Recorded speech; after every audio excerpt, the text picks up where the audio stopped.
Woo-Suk Go DFA'd by the Marlins. Shaun Anderson acquired from the Rangers. The Marlins move on from Woo-Suk Go pretty quickly. Will he remain with the organization?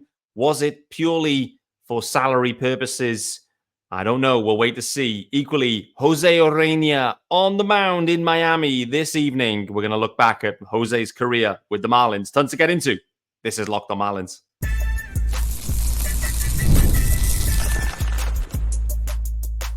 You are Locked on Marlins, your daily podcast on the Miami Marlins. Part of the Locked On Podcast Network, your team every day.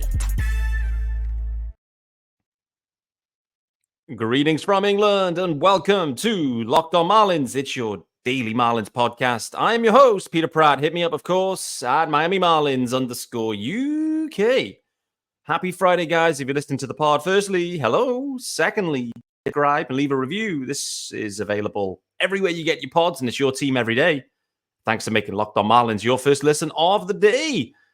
Reminder again, there is a YouTube channel. Make sure you hit subscribe over on the YouTube channel. Easy to find, easy to subscribe, easy to enjoy, and easy to comment. Let me know your thoughts and feelings about the Marlins. And I want to hear from you specifically about Jose Urena. Let me know your favorite Urena moment. Apart from that one, let me know your favorite Urena memory. Actually, I mean, you may be confused. You may be thinking, like, which one is the one you're talking about, Pete? Was it like Paul Severino's first ever pitch, calling a Marlins game, opening day, disappears Ian Happ? Or are you talking about the up and in, the first one, the Ronald Acuna? Anyway, we'll get into that a bit later on. The breaking news yesterday, Woo-Suk Go DFA'd, Shaun Anderson acquired. So I want to talk about that. And, I think it's a good time to readjust the lens again on the Luis Arraez trade. Equally, there's been some discourse on Twitter today. The UK GOAT, Sean Barrett, conversing with the GOAT, Craig Mish, talking about Arraez, the Pablo Lopez trade, like tons swirling around at the moment. So I want to talk about that. It's a good point and a good time to reflect on, the trade the Marlins made, moving Pablo to acquire Arraez, and then effectively a year on, moving on from Arraez for a haul of prospects in some ways. Nevertheless, this episode is sponsored by our good friends over at FanDuel. You can make every moment more. Right now, new customers get $150 in bonus bets with any winning $5 bet. That's $150 with any winning $5 bet. Just visit FanDuel.com/locked-on to get started. And guys, we are starting with Woo-Suk Go. By the way, I wanted to give a big shout out to the Just Baseball guys. When the initial trade, when the Arraez trade dropped, they naturally spent a ton of time digging into the trade. Great episode. One thing I took away from that, the pronunciation. I didn't realize this. I didn't catch it at the time, but there's no W in the pronunciation of like woo. It's ooh. So it's not Woo-Suk Go. It's Woo-Suk Go. He's still following me. Nevertheless, I want to give a shout out to them guys for that one. I think it was Peter on that one, on that call. So it was a conversation with Aaron, but yeah, Woo-Suk Go DFA'd. And again, speaking about the Arraez trade yesterday, it feels like this, I've already called it out, that for me, this trade this is like a Yelich type of situation now for Peter Bendix and for the Marlins. It's a measuring stick forever. And we've already now moved on from one of the players, seemingly. Woo-Suk Go may not end up leaving the organization. We'll park that in a sec and think about what the future could hold there. But let's assume that Woo-Suk Go was acquired purely because the Padres signed him. They committed $4.5 million to Woo-Suk Go.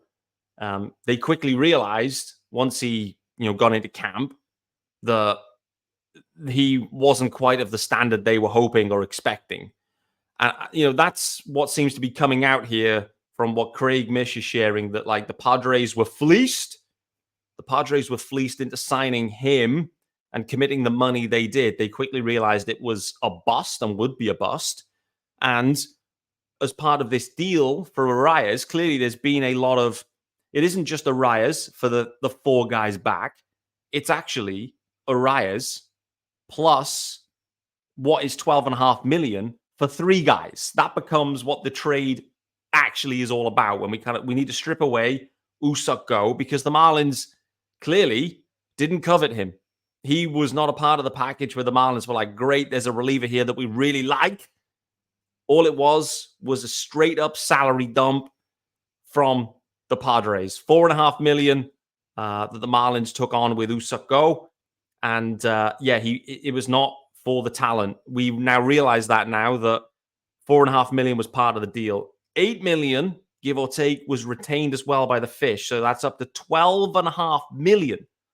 Luis Arraez plus 12.5 million of retained dough for the 3 prospects. It's a big price tag. Big price tag. Arraez alone. But 12.5 million for an organization like the Marlins? Listen, we've seen how money talks for the Marlins for years. The fact that Avisail Garcia remains on the roster. And granted, Avi has been a little bit better in maybe the role that he's been designated for this year. He may be back soon as well. He may be back this weekend. It's possible. But we've seen it with the Fish. Historically, anyway, there has been an unwillingness to move on from what is dead money on the field. So I think it's really intriguing that they're happy to take on 12.5 mil of dead money now to get the 3 guys that they wanted to get. And as Barry Jackson has called out a month in, it's not been going unbelievably well with those guys, but there's still a ton of time. You can't have knee-jerk reactions on those. One other point on this this area. Well, let's just talk about Woo-Suk Go, and then we'll kind of segue into that. I want to talk about Arraez, the Pablo deal, just generally as well. And then we'll kind of get into Shaun Anderson, Jose Urena as well. So tons to get into here, guys, on a Friday episode. Just on Woo-Suk Go. Firstly, just like looking at his numbers, what he's been putting up this year across AA and AAA. Like, so for in Jacksonville within the Marlins organization, he's pitched 9 innings and he's currently got a 3 ERA. It is absolutely not, horrendous by any stretch. Reminder, Woo-Suk Go, he's only 25 at this point as well. When you look back to his career in the KBO, so I did none of this at the time of the trade, so I had no real idea who this dude was. But there was one season in particular, 2022, where he had a 1.48 ERA in 60 innings and 2/3, actually, 60 and 2/3 innings of work. The season prior to that, 58 innings of work with a 2.33 ERA. So, I can absolutely, even back to 2019 in the KBO. So he's 20 at this point, 71 innings, 35 saves, and a 1.52 ERA. That's at the age of 19 there. At the age of 20 in 2019. So, I can absolutely understand the pedigree here where there's like a young guy that's been working in super high leverage for years in the KBO, comes over, signs 4.5 million. The Padres quickly wave the white flag on him and move on, which feels dramatic, to be honest. Like, how long does it take for a guy to settle into a completely different situation, a completely different country, completely different language? Like, there's so much change going on, but quickly the Padres have realized, 2 months in, that there's nothing there. Nothing. The Marlins then get him into the organization. They've had him in less than a month.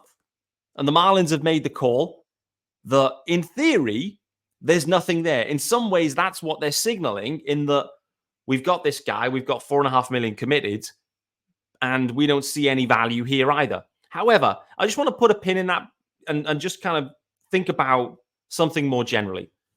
I do wonder if, because at the moment, he's DFA'd, so he's off the 40-man, so that's encouraging. For 4.5 million, someone's got to be interested to go and pick him up, right? The interesting part is there an organization out there that maybe thinks, I wonder if there's actually some value here? Could the Marlins be just hoping that someone out there thinks, do you know what? We see some value in Woo-Suk Go, and we're happy to take on the 4.5 mil. Like, it's not a trade.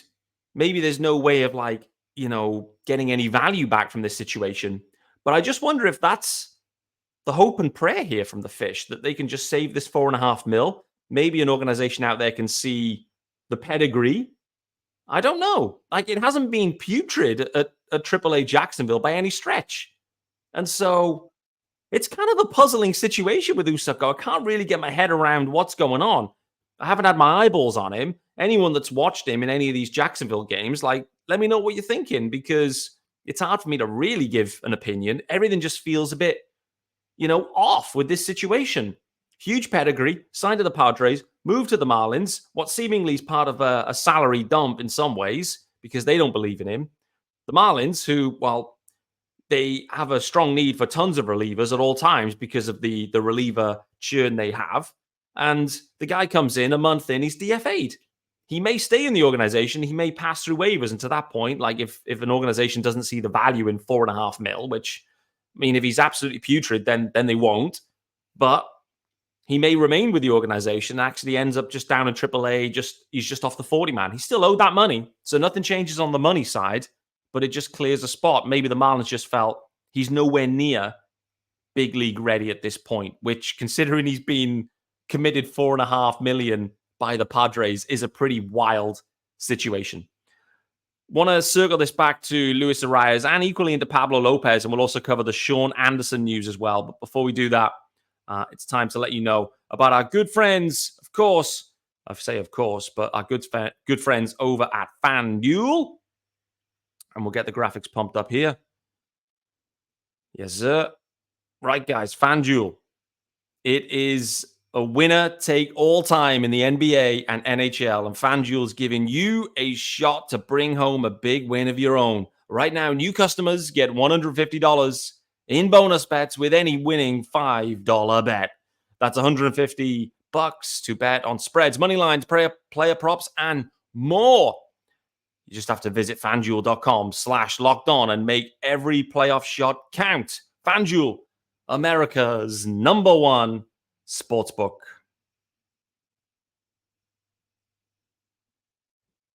All right, guys, back here with me, Peter Pratt, on Friday the 31st of May. It's the last day of May. We're rattling along. Sun has kind of been shining a touch here in the UK. And also, we are just over 1 week away from the London series. Yes, the Mets. Oh, boy. The Mets are over in London playing the Phillies. 2-game series, Saturday and Sunday. Bang, bang. I am going to be at both games, absolutely pumped for them. I've been to both of the 2 series, London series. I must say the Yankees-Red Sox one for me was a stunner. I absolutely love that series.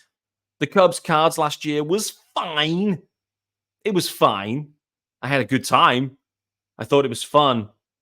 But I don't know. There was just a lack of juice for me. Like Cubs and Cards to me, I don't know. Yankees, Red Sox are just a level above. Mets and Phils going to be funny, particularly considering the Phils are on fire this year. And the Mets are on fire, but a dumpster fire. So it's going to be really interesting. It could be a sliding doors moment. Like, I didn't really expect to be talking about the London series, but while we're on it, let's talk about it. The interesting thing that's in my head of this London series is, the Phils are hot. They've had a little bit of a stutter in the last week or so, but they've been scorching. They're obviously leading the division. The Braves are in reverse gear as well. But I just wonder if, like, the Phils drop into London. But for me, it's the Mets that I've got my eye on. Thinking about the Mets, it looks like they're in complete disarray. Jorge Lopez throwing his glove into the stands. He's being misquoted by the media. Everyone's going crazy. Like, an absolute storm of poo for the Mets they're having to deal with. It wouldn't stun me if the Mets roll in, different country, different time zone, just something happens, something clicks, and all of a sudden the Mets, they spank the Phils in 2 games, and next thing is they get their season going. Like, I don't know. It's just something in the back of my mind, a sneaky suspicion that the Mets may reignite their season in London. So wait to see on that one. I'm excited for it anyway. 2 games, Saturday, Sunday. Excited to see a lot of UK-based guys and some of the US guys that will travel. I know Mark Luino, big Mets fan. He's definitely over and has already texted me to say, are we having beers? He didn't have to ask that question. He knew the answer. Nevertheless, let's keep it rolling here. Talk about the Arraez situation and this, the updated trade. The updated trade tracker here, because like I mentioned, Arraez plus 12.5 for 3 guys. Big price tag. Big price tag. The interesting bit, though, linked to this deal is the timing, as I've already talked about yesterday, in the super early, super aggressive. Bendix must have loved the deal. He must have loved those guys. And to have to eat the dough, he absolutely loved the guys. So we know that. Bendix loves every single one of those 3 guys. So we'll wait to see how real it is.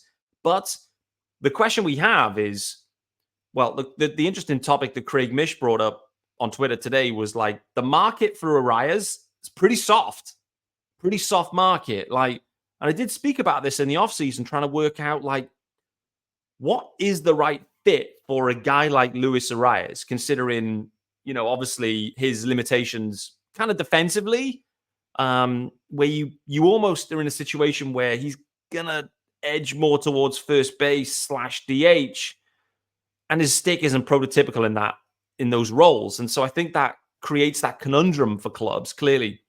And so, you know, his market was softer than maybe we would have expected, primarily because of the defensive drop-off. Like, I think if you're playing elite defense and you have that profile at second base, not a problem.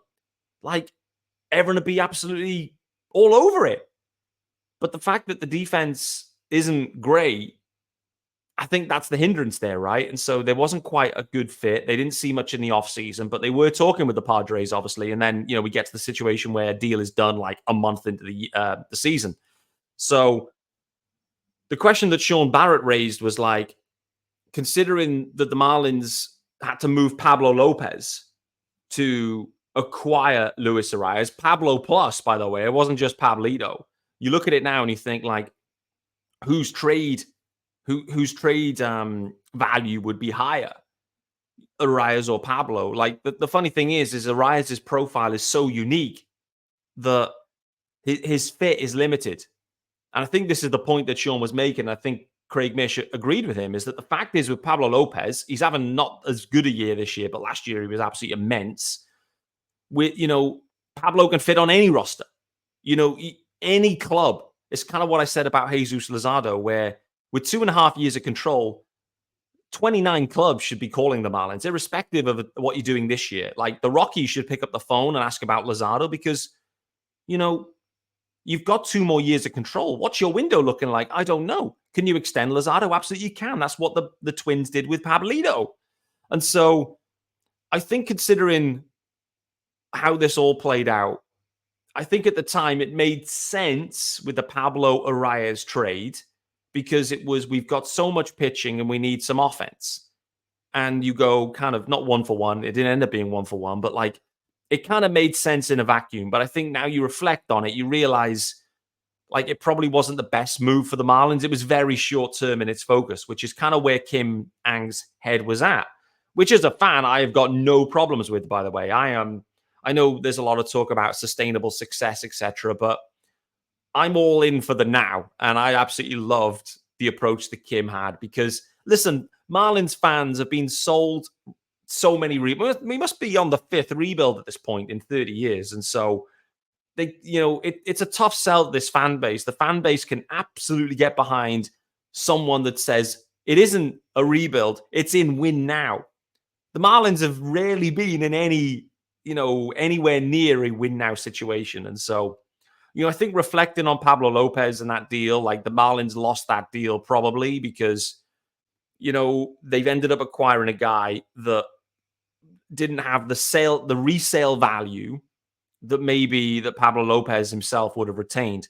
However, the point that Craig called out was, you know, listen, the move was made and Arraez was a big, huge part of the Marlins making the postseason in 2023. Would the Marlins have made the postseason without Arraez in 23 is a great question. Would they have made the postseason in 23 with Pablo Lopez and not Arraez? I think that's a great question. And in my opinion, I don't believe the Marlins are making the postseason in 23 without Luis Arraez. I think he was that valuable. He was that valuable to the Marlins, both offensively and also defensively. He was definitely not as bad. And I just, you know, clearly like Sandy was around for most of the year. Brax emerged, you know, Yuri was around, you know, I feel like, yes, Pablo would have helped the rotation clearly, but I look at it and think Arraez was just pivotal, particularly those early months when it was basically the offense was Arraez and Soler, and somehow the Marlins were winning games.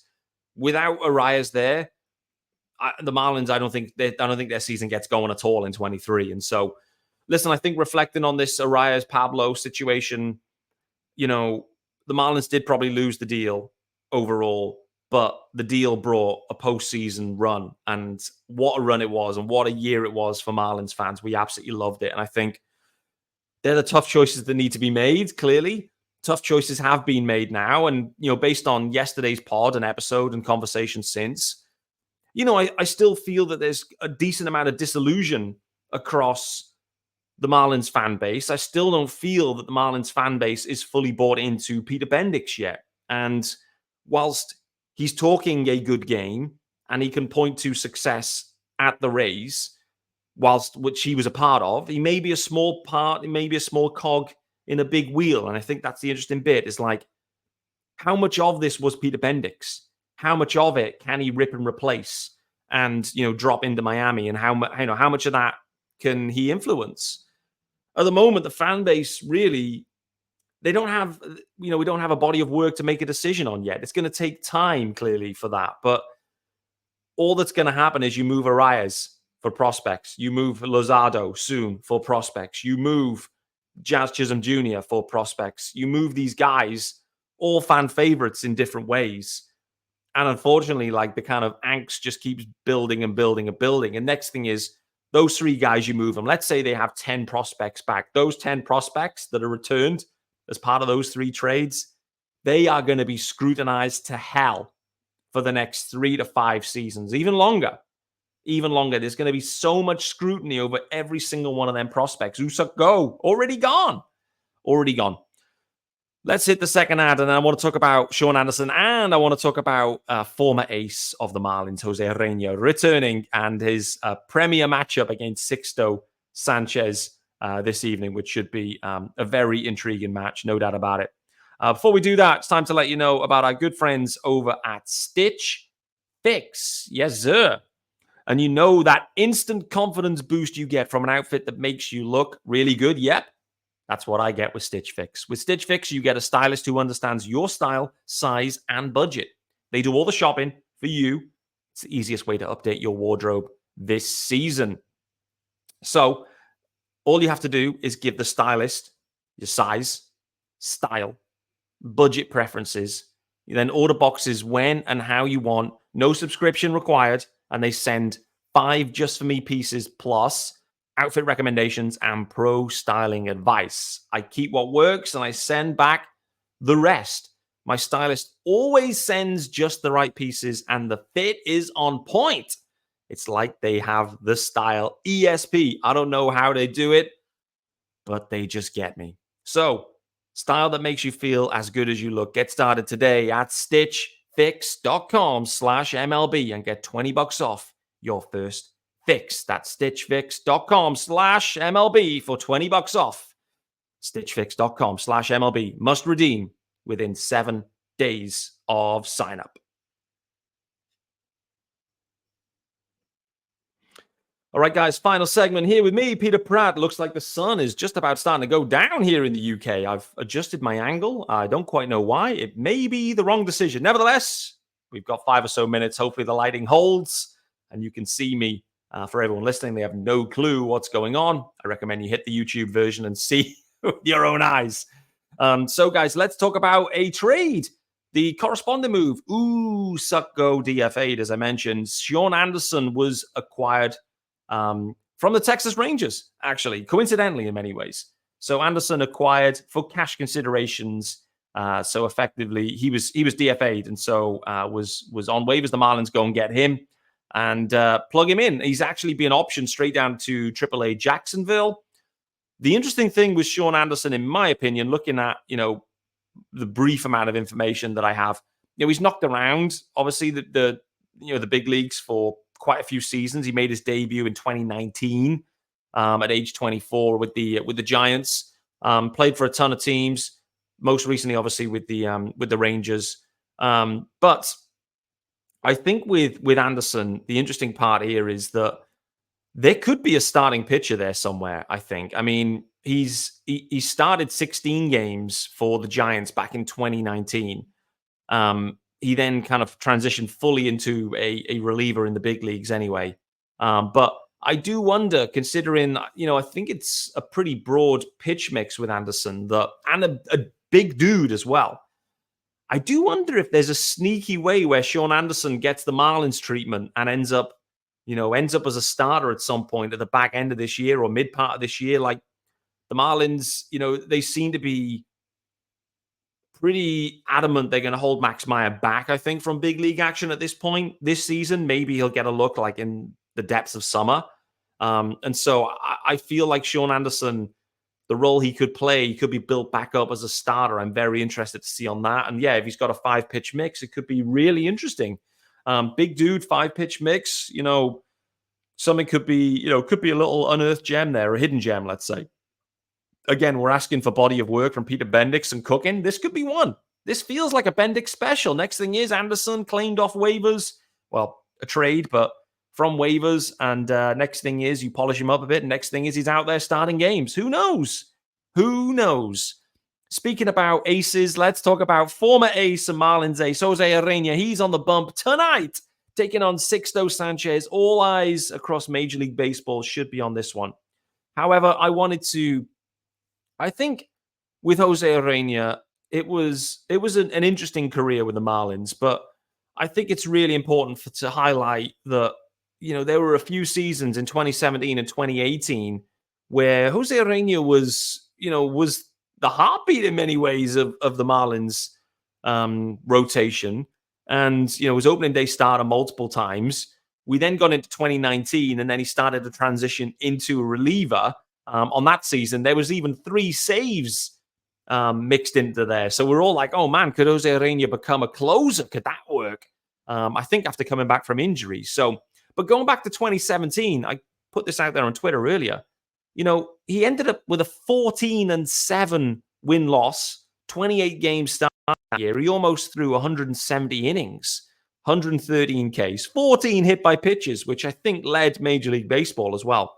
He had an ERA plus of 104 and an ERA itself of 3.82. I mean, a sub 470 inning, I guess season was decent. And I think sometimes with Urena, we forget he was serviceable, no doubt about it. He followed that up in 2018, actually, with 174 innings, with a sub 4 ERA, 9-12 on the campaign. Again, MLB leading 12 hit by pitches from him as well. ERA plus of 96 there on that one. Like I mentioned, in 2019, the wheels did start to fall off a touch. Couldn't quite get it going as a starter. Ended up in the bullpen. Closed a few games. A 5.21 ERA. But for those 2 seasons for Jose Urena, it was fun. They were part of the rebuild years as well, right? And the thing with Urena, the mentality was always there. I'd say he was always. I felt like he always had a bulldog mentality. I loved his mentality. I loved his approach on the mound. Yeah, it could be a little bit, loose at times, and no better example of that than the hardest pitch I think he's ever thrown. That first pitch when he hit Acuna, bench is clear, and that's where all of the Marlins Acuna drama started, right? with Urena. But was that on purpose? Was it not? I don't know. Feel like it's been suggested over the years that it was on purpose. I think, if I remember correctly, that Acuna was on a stretch where he had multiple first pitch home runs. If it wasn't first pitch, it was leadoff home runs. Someone will correct me on that. I don't know for certain, but nevertheless, Urena thought, well, this streak ends now, and I'm just going to plunk him instead. I think that's probably what went on, although clearly it's unconfirmed, and Urena never, publicly admitted that, of course. But, Urena itself, solid mentality, solid dude, bulldog, wouldn't back down from anyone. I do love that. Acuna's not happy. Urena just keeps walking forward. He doesn't care. He's dropping his glove. It's the one thing as well in that little clip. If you go and look back, Urena keeps walking forward. He drops his glove. He's ready to rock and roll.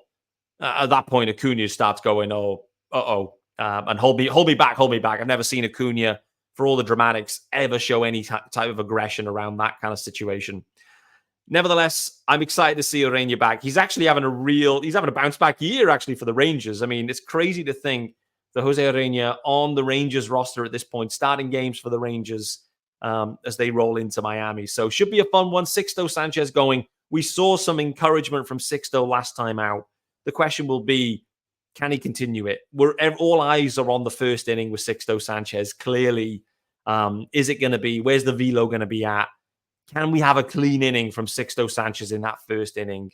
I think what we've seen from a Marlins perspective, just recently in terms of, yesterday, Woo-Suk Go, they move on from him. Sixto Sanchez at this point, it feels like he is really treading a super fine line here. It's clear that Skip has been super unhappy with his general work ethic, etc. And I feel like if there's any regression from Sixto in terms of that side of things, then I think his time will be over with the Marlins. So can we get a clean inning from Sixto? Can we get 0 hit by pitches from Jose Urena? I don't know. Wait to see. Guys, that's been Locked On Marlins. I've been Peter Pratt. I look forward to seeing you guys next week, recapping this Rangers series, of course. See if the Marlins can do some damage. I'll be looking ahead to another fun week of baseball with the Marlins. Have a great weekend, and I'll see you then.